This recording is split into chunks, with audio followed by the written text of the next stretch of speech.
Hi everyone, and welcome to today's video session.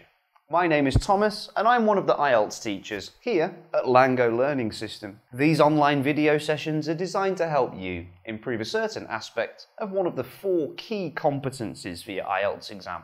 In today's video session, I will look at a couple of the reading sections and explain each question, which will hopefully help you guys improve your reading skills and give you some strategies that you can employ in the exam. Continuing with the reading section from Cambridge 9, today we're going to do the third passage of Test 4. The passage is about the development of museums. Please open the link to the passage in the description box below the video. Questions 27 to 30. The reading passage has 6 paragraphs from A to F. 27, paragraph B. In paragraph B, the writer indicates that recently attitudes towards history and the way it should be presented have altered. After that, the writer takes some examples of museums in the US and the UK.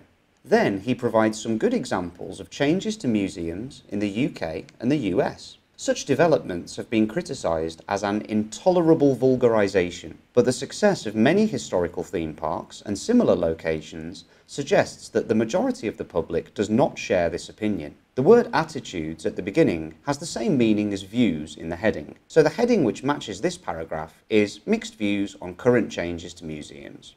Our answer is 2. Number 28 is paragraph C.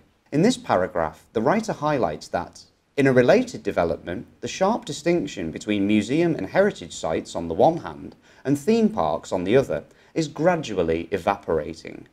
They already borrow ideas and concepts from one another. Following this, he states some more examples to strengthen his point. The phrase, the sharp distinction, and is gradually evaporating here, refers to fewer differences in the heading.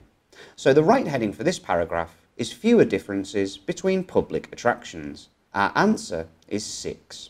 For question 29, it's paragraph D.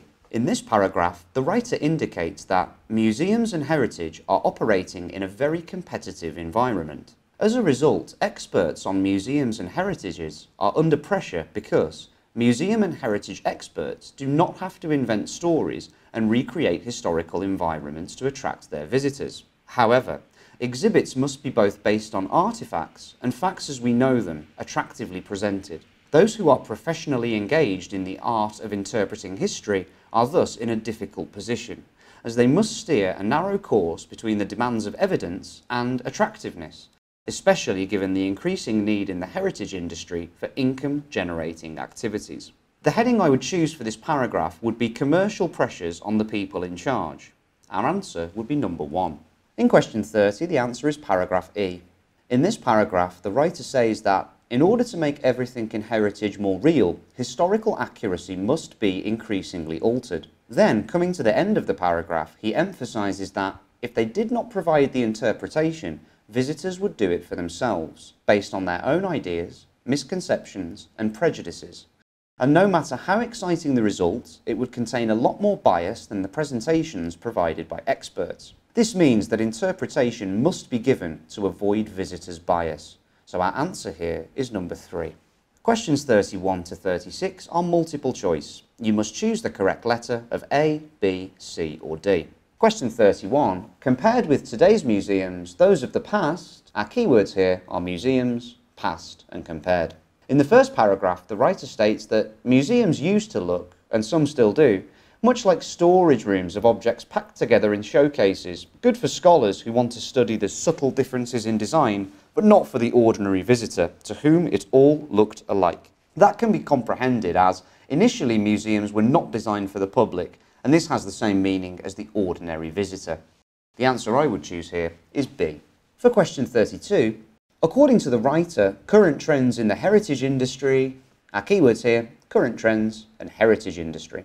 In paragraph B, the writer states that on so-called heritage sites, the reenactment of historical events is increasingly popular, and computers will soon provide virtual reality experiences, which will present visitors with a vivid range of the period of their choice, in which they can themselves act as if part of the historical environment.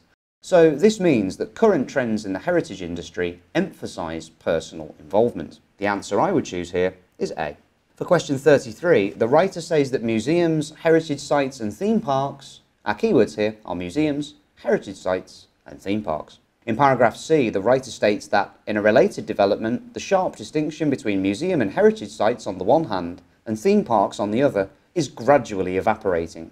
This means that the differences between the three types of places, museums, heritage sites and theme parks, will become more difficult to identify. Our answer here is D. For question 34, the writer says that in preparing exhibits for museums, experts, and our keywords here are preparing exhibits and experts. In paragraph D, the writer explains that museum and heritage experts do not have to invent stories and recreate historical environments to attract their visitors. Their assets are already in place. However, exhibits must be both based on artifacts and facts as we know them. Those who are professionally engaged in the art of interpreting history must steer a narrow course between the demands of evidence and attractiveness. The phrase "steer a narrow course between" means balance. So we can understand that experts have to try and balance some conflicting priorities which are mentioned as evidence and attractiveness in the passage.